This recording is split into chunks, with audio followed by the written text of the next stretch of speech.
আপনাদের মধ্যে অনেকে আছে এমবিবিএস এবং বিডিএস পরীক্ষায় চান্স না পেয়ে খুব মন খারাপ করে আছেন। চিকিৎসা পেশায় নিজেকে যদি নিয়োজিত করতে চান, তাহলে আপনাকে যে কোর্সগুলা কমপ্লিট করতে হবে, তার মধ্যে উল্লেখযোগ্য হলো এমবিবিএস, বিডিএস এবং ফিজিওথেরাপি।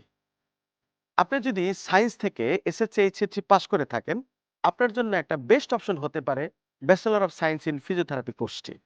কোর্সটি ৫ বছরের, ৪ বছর একাডেমিক, ১ বছর ইন্টার্নশিপ। কোর্সটি ঢাকা বিশ্ববিদ্যালয়ের মেডিসিন ফ্যাকাল্টির আন্ডারে পরিচালিত হয়।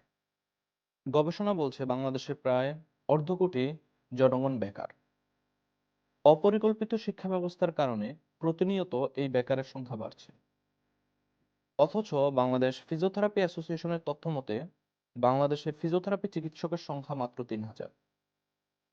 দেশের প্রায় 20% মানুষ কোনো না কোনোভাবে বাত, ব্যথা এবং প্রতিবন্ধিতায় আক্রান্ত। তাদের চিকিৎসার জন্য প্রায় লক্ষাধিক ফিজিওথেরাপি চিকিৎসকের প্রয়োজন। ফিজিওথেরাপি মানে চিকিৎসা সেবায় ক্যারিয়ার গড়ার একটি অন্যতম মাধ্যম। ফিজিওথেরাপি এমন একটি পেশা যেখানে একজন চিকিৎসক খুব কাছ থেকে বাত, ব্যথা এবং প্যারালাইসিস রোগীদের চিকিৎসা সেবা দিয়ে থাকেন।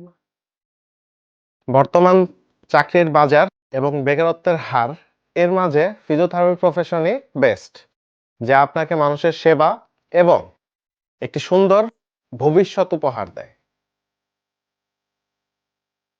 নিজস্ব প্র্যাকটিস, বিদেশি ক্যারিয়ার, সরকারি এবং বেসরকারি হাসপাতাল, এমনকি স্পোর্টস ইনস্টিটিউটের চাকরির সুযোগ। অগ্রণী college of physiotherapy and health science আছে আপনাদের পাশে। আমরা চাই আমাদের স্টুডেন্টরা হোক দক্ষ, মানবিক এবং আত্মবিশ্বাসী ফিজিওথেরাপি চিকিৎসক।